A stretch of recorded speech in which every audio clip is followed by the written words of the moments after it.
இந்த வீடியோவில் one piece episode 1158 story தான் பார்க்க போகிறோம். இந்த எபிசோடோட ஸ்டார்டிங் சீன்லேயே எல்லோரும் டிஸ்கஸ் பண்ணிகிட்டு இருக்காங்க. இந்த ஐலாண்டை விட்டு எப்படி எஸ்கேப் ஆகுது, நம்ம க்ரூ கூட போய் மறுபடியும் எப்படி ரீஜாயின் ஆகுது அப்படின்னு டிஸ்கஸ் பண்ணிகிட்டு இருக்காங்க.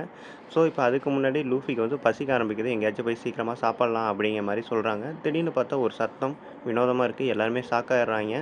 என்னென்னு பார்த்தா ஒரு ஜெயண்ட் சைஸில் ஒரு வெட்டுக்கிளி இருக்குது. அந்த வெட்டுக்கிளி மட்டும் இல்லாமல் அந்த வெட்டுக்கிளியை டிரைவ் பண்ணிட்டு ஒருத்தன் வரான். அப்படியே பைக்கை டிரைவ் பண்ணுற மாதிரி அந்த வெட்டுக்கிளியை வந்து டிரைவ் பண்ணிட்டு வரான்.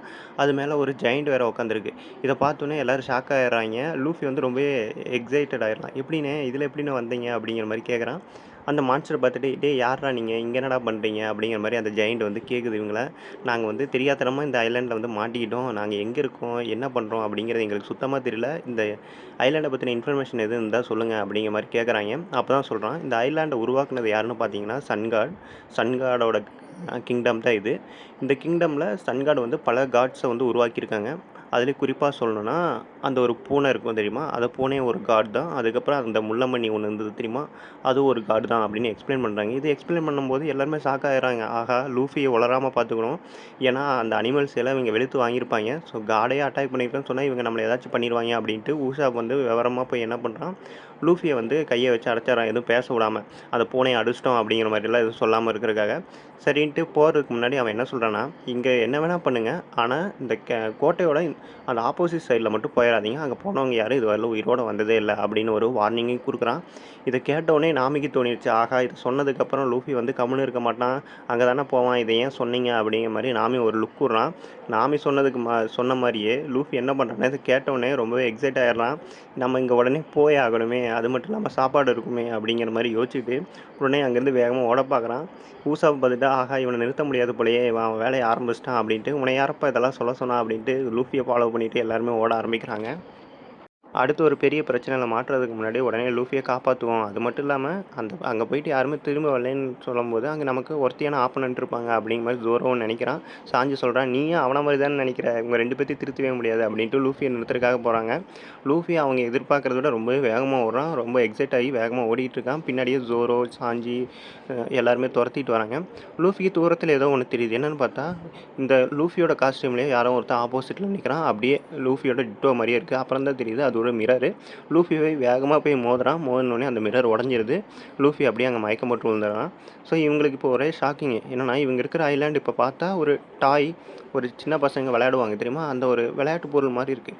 எங்கே தான் நம்ம இருக்கோம், நம்ம இங்கே உண்மையிலேயே இந்த இடம் என்ன அப்படிங்கிற மாதிரி யோசிச்சுட்டு இருக்காங்க.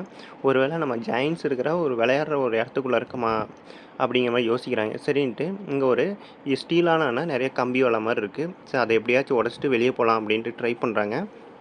ஜோரோ அவனுடைய ஸ்வாட் ஸ்கில்லை வச்சு அதை பிரேக் பண்ணிவிட்டு உள்ளே போகிறான். உள்ளே போய் பார்த்தா அந்த தையல் மிஷின், அதுக்கப்புறம் அந்த பிளாக்ஸை வச்சு விளையாடுவாங்களா அந்த எல்லா திங்ஸுமே இருக்குது. இதை பார்த்ததுக்கப்புறம் யோசிக்கிறாங்க, ஓஹோ இதை வந்து கிரியேட் பண்ணது யார், ஏதோ ஒரு ஜெயின் தான். மேபி அந்த ஜெயிண்ட்டை தான் சன் காட்னு மென்ஷன் பண்ணியிருப்பாங்க அப்படின்னு நினச்சிட்டு இருக்காங்க. ஆக்சுவலி இவங்க வந்து ஒரு கேமுக்குள்ளே இருக்காங்க. கேமுன்னு கூட சொல்ல முடியாது. ஒரு ஜெயிண்ட் வந்து எப்படி நம்ம சின்ன பசங்களாம் விளையாண்டுருப்பாங்களோ அந்த மாதிரி இவங்கள வச்சு அந்த ஜெயிண்ட்ஸ் வந்து விளையாண்டுட்டு இருக்காங்க. லூஃபி உள்ளே இறங்கும்போது அங்கே என்னென்னா யாரோ காப்பாற்றுங்கன்னு சத்தம். யாருன்னு பார்த்தா அது வேறு யாரும் இல்லை, நம்ம சாப்பர் தான். சாப்பரை வந்து கட்டி போட்டு வச்சுருக்கான் ஒரு செயினில். சாப்பர் ரொம்ப நேரமாக ட்ரை பண்ணியிருப்பான் அதுலேருந்து வெளியே வர்றதுக்கு, அவனால் வெளியே வந்திருக்க முடியாது. அதுக்கப்புறம் நாமி வந்து சாப்பரோட அந்த கீழாக்கு ஓப்பன் பண்ணி சாப்பரை ரிலீஸ் பண்ணிடுறான். இப்போ அந்த ஜெயின் சொன்ன வார்னிங் உங்களுக்கு ஞாபகம் வருது. இந்த பக்கம் வந்தவங்க யாருமே இதுவரையிலும் உயிரோடு வந்ததில்லைன்னு சொன்னாங்க. ஸோ இங்கே மோஸ்ட்லி ஏதாச்சும் ஒரு டேஞ்சர் இருக்கும் அப்படிங்கிற மாதிரி சாஞ்சி வந்து கெஸ் பண்ணுறான். சாஞ்சி கெஸ் பண்ணுறது மாதிரியே இந்த இடத்துல உண்மையிலேயே நிறைய ஆபத்து இருக்குது. என்னென்னா நிறைய அனிமல்ஸ் ஜெயின் சைஸில் இவங்களை சுற்றி இருக்குது. ஆனால் இவங்க இதை யாருமே சென்ஸ் பண்ணல.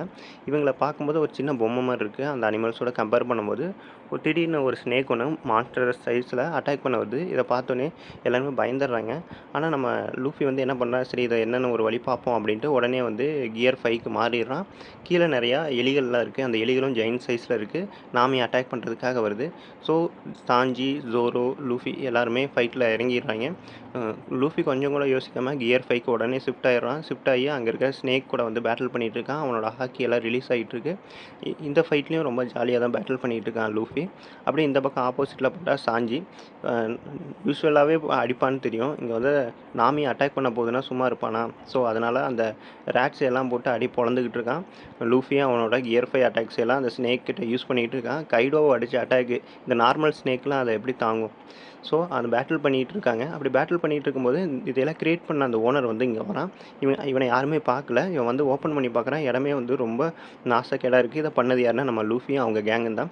இவங்களையெல்லாம் சும்மா விட மாட்டேன்டா அப்படின்ட்டு அவன் வரான். இவங்க இந்த பேட்டிலையெல்லாம் முடிச்சுட்டு என்ன பண்ணிடுறாங்க, மறுபடியும் அந்த லேண்டுக்குள்ளேயே கிராஃப்ட் லேண்டுக்குள்ளேயே போயிடுறாங்க. எங்கேயாச்சும் எப்படியாச்சும் இங்கேருந்து தப்பிச்சு போகணும் அப்படின்ட்டு. இவனும் அவங்கள ஃபாலோ பண்ணிகிட்டே வரான்.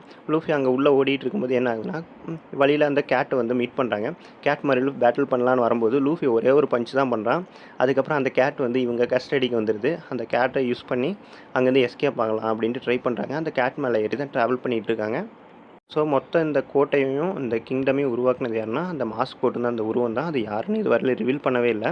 நீங்கள் இவ்வளோ தூரம் என்னோட கோட்டையை வந்து அழிச்சிருக்கீங்களா, உங்களை சும்மா விட மாட்டேன் அப்படின்ட்டு அந்த கேரக்டரும் இப்போ உள்ளே இன்ட்ரடியூஸ் ஆகுது அந்த இடத்துக்குள்ளே.